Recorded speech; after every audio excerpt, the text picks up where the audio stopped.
রাত প্রায় 10:30। আমি রাহুল রাহুল অধিকারী একা হেঁটে ফিরছিলাম পুরনো পাহাড়তলি গ্রামের দিকের রাস্তা ধরে। চারিদিকে অদ্ভুত নীরবতা, যেন পুরো গ্রাম ঘুমিয়ে নেই, বরং অপেক্ষা করছে। আজ রাতে আমার খুব জরুরি কাজে যাওয়ার কথা ছিল না, তবুও মনটা যেন টানছিল। কেন টানছে বুঝতে পারছিলাম না। সেই টানই আমাকে আজকের অভিশপ্ত রাতের দিকে ঠেলে দিচ্ছে। হঠাৎ পিছন থেকে কেউ ডাকলো, এই রাহুল, রাহুল, এদিকে, পিছনে। ঘুরে দেখি রিপন। ছেলেটাকে আমি ছোটবেলা থেকে চিনি, কিন্তু সে তো এখন শহরে থাকে। তাহলে এখানে এলো কিভাবে? রিপন হাঁটতে হাঁটতে আমার পাশে এসে দাঁড়ালো। তার মুখে হাসি আছে, কিন্তু চোখ দুটো অদ্ভুত ফাঁকা। তুই একা যাচ্ছিস কেন ভাই? আজ রাস্তায় দাঁড়াস না। তুই এখানে কেন? তোকে তো শহরে থাকতে বলেছিল। আজ গ্রামে এসেছি, তুই চল আজ তোকে বাড়ি পৌঁছে দিই। রিপনকে দেখে অদ্ভুত শান্তি লাগলেও ভিতরে কোথাও একটা চাপা অস্বস্তি ঘুরছিল। তারপর থেকে রিপন আমার ঠিক পেছনে পেছনে হাঁটছিল, শব্দহীন, নিঃশব্দ এক ছায়ার মতো।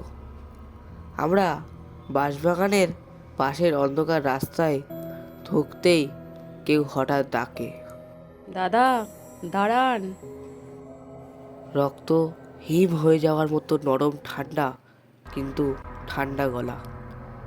একটা মেয়ে দাঁড়িয়ে আছে। দাদা, আজ এই রাস্তা দিয়ে যাবেন না।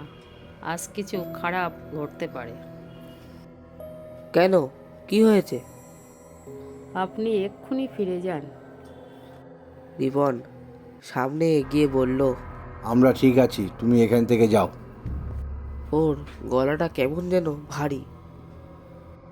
মেয়েটা তখন আমাকে তাকিয়ে বলল, আপনি রিপনের সাথে থাকবেন না। আজ যেটা আপনি ভাবছেন সেটাও নয়। আমার বুকের ভিতর ধক করে ওঠে। আমি কিছু বলার আগেই মেয়েটা ছুটে অন্ধকারে মিলিয়ে যায়। আমি রিপনের দিকে তাকাই।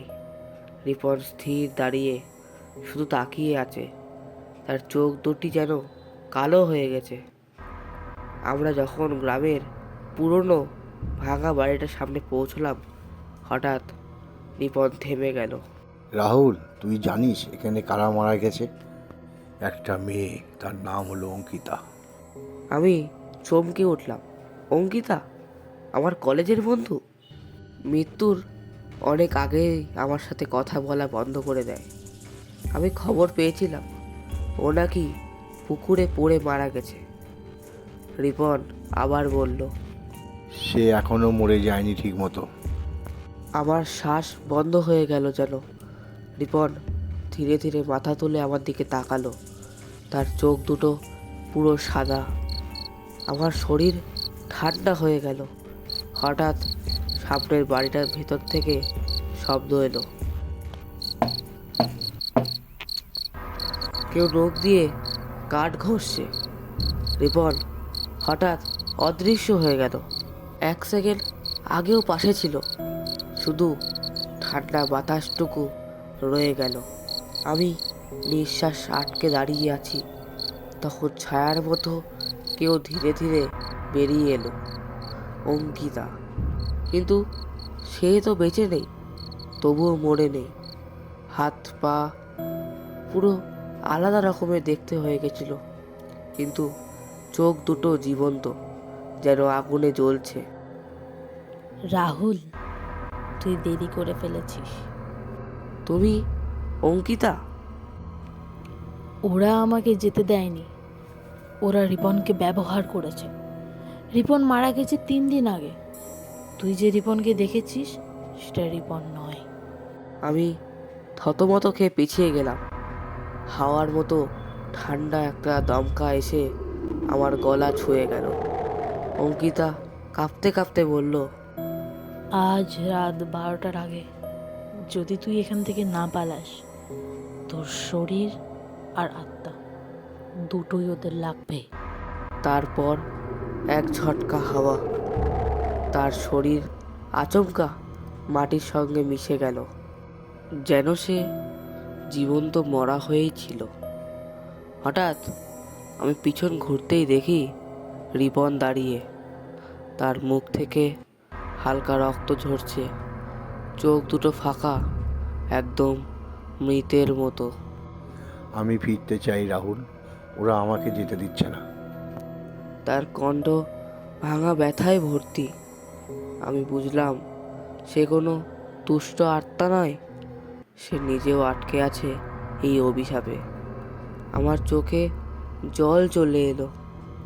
রিপন ধীরে ধীরে বলল, অঙ্কিতা তোকে বাঁচাতে এসেছে, তুই এখনই দৌড়া। রিপনের শরীরও আস্তে আস্তে কালো হয়ে মাটির সঙ্গে মিশে গেল।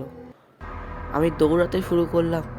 গ্রামের শেষ বাগান পার হয়ে যখন মাঠে উঠলাম, ঠিক তখন পেছন থেকে অদ্ভুত চিৎকার শোনা গেল। মানুষেরও নয়, পশুরও নয়, মরে যাওয়া কারো তীব্র আর্তনাদ। আমি আর পেছনে তাকাইনি, দৌড়ে গ্রাম ছেড়ে বেরিয়ে গেলাম। সকাল হলে পুরনো বাড়িটা খুঁজতে গেলে দেখি বাড়িটাই নেই। পুরোটা ভেঙে মাটির সাথে মিশে গেছে বহু বছর আগে। অর্থাৎ আমি গত রাতে যে বাড়িতে অঙ্কিতাকে দেখেছি, রিপনকে দেখেছি, বাড়িটাই বাস্তবে ছিল না। আজও আমি জানি না অঙ্কিতা আসলেই জীবন্ত মরা ছিল নাকি অভিশপ্ত আত্মা। কিন্তু রিপনের কথা কখনোই ভুলি না, তুই দৌড়া, ওরা তোকে ধরতে পারবে না। আমি বেঁচে গেছি, কিন্তু প্রতিবার রাত নামলেই মনে হয় তারা এখনও আমাকে খুঁজছে।